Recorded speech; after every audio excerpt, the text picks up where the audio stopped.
జగన్ రెడ్డి ఏం చేస్తాడో అది చెప్పడు, ఏం చెబుతాడో అది చేయడు. ఉదాహరణకు చూస్తే తన పార్టీ అయిన వైసీపీ నుంచి తల్లిని చెల్లిని వెళ్లగొట్టిందే జగన్. అయితే ఇప్పుడు ఆ పని చేసింది ఎవరో వేరే వ్యక్తులు అన్నట్లుగా మాట్లాడుతున్నాడు. తల్లి విజయలక్ష్మి వైసీపీకి గౌరవ అధ్యక్షురాలుగా ఉండేది. ఆమెను తీసేసింది ఎవరు? చంద్రబాబు నాయుడు చెబితే ఆమె వైసీపీ నుంచి వెళ్ళిందా? పవన్ కళ్యాణ్ ఆదేశిస్తే ఆమె పాటించిందా? లేదు కదా. ఆమె కొడుకు జగన్ చెప్పినందువల్లే ఆమె వైసీపీలో గౌరవ అధ్యక్షురాలి పదవి నుంచి బలవంతంగా రాజీనామా చేసింది. ఆయన చెల్లికి ఆస్తి ఇవ్వద్దు అని ప్రతిపక్షాలు చెప్పాయా? మీ పిల్లలు ఇంటర్మీడియట్ మరియు ఎంసెట్ చదువుతూ సబ్జెక్ట్స్ లో కన్ఫ్యూజ్ అవుతున్నారా? కాన్ఫిడెన్స్ లెవెల్ తక్కువగా ఉందా?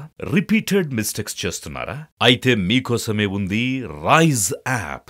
1 lakh question bank, performance analysis, online classes by experts, ఇంకా మరెన్నో ఫీచర్స్ తో మీ ముందుకొచ్చింది Rise the perfect guide. Description లో ఉన్న లింకును ఉపయోగించి సబ్స్క్రైబ్ అవ్వండి.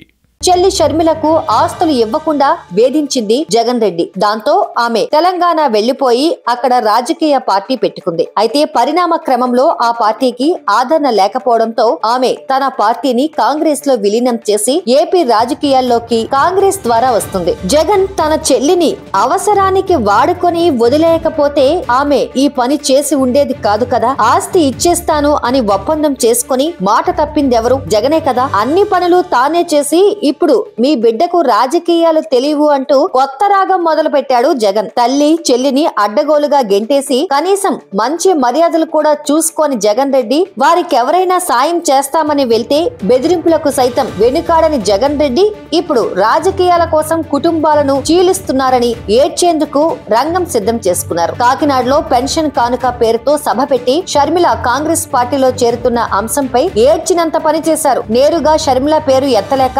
రాబోయే రోజుల్లో కుటుంబాల మధ్య చిచ్చు పెట్టే రాజకీయాలు వస్తాయని చెప్పుకొచ్చారు. పొత్తుల కోసం కుటుంబాల మధ్య చిచ్చు పెడతారని ఏడుపు మొహంతో వ్యాఖ్యానించారు. జగన్ వ్యాఖ్యలు విన్న వైసీపీ నేతలు కూడా ఉలిక్కిపడ్డారు. తన విజయానికి తన పార్టీకి షర్మిల చేసిన సేవలు జగన్ రెడ్డికి గుర్తుండవేమో కానీ ఆ పార్టీ నేతలకు బాగా తెలుసు. అధికారంలోకి వచ్చిన తర్వాత షర్మిలతో పాటు తల్లి ఎదుర్కొన్న పరిణామాలు కూడా అందరికీ తెలుసు. ఇప్పుడు షర్మిల ఏపీలో రాజకీయాలు చేసేందుకు కాంగ్రెస్ లో చేరబోతున్న సమయంలో తనకు నష్టం జరుగుతుందని క్లారిటీ రావడంతో ఏడుపులు ప్రారంభించారు. కడప నుంచి షర్మిల లోక్సభకు పోటీ చేస్తారని చెబుతున్నారు. అక్కడ ఓడిపోతే రాజ్యసభ ఇస్తామని కాంగ్రెస్ హైకమాండ్ హామీ ఇచ్చింది. ఇదంతా తెలియడంతో జగన్ రెడ్డిలో వణుకు ప్రారంభమైందని, ఏడుపు రాజకీయాలు ప్రారంభించారని సులువుగానే అర్థం చేసుకోవచ్చు. జగన్ రెడ్డి కుటుంబం అనే పదానికి విలువిచ్చి ఉన్నట్లయితే సొంత బాబాయిని అడ్డగోలుగా నరికిన వారిని కాపాడేందుకు ప్రయత్నించారని, అందుకోసం పూర్తి స్థాయిలో ప్రభుత్వాన్ని కూడా దుర్వినియోగం చేయడానికి వెనుకాడలేదని గుర్తు చేస్తున్నారు. రాజకీయాల కోసం క్యాన్సర్ తో బాధపడే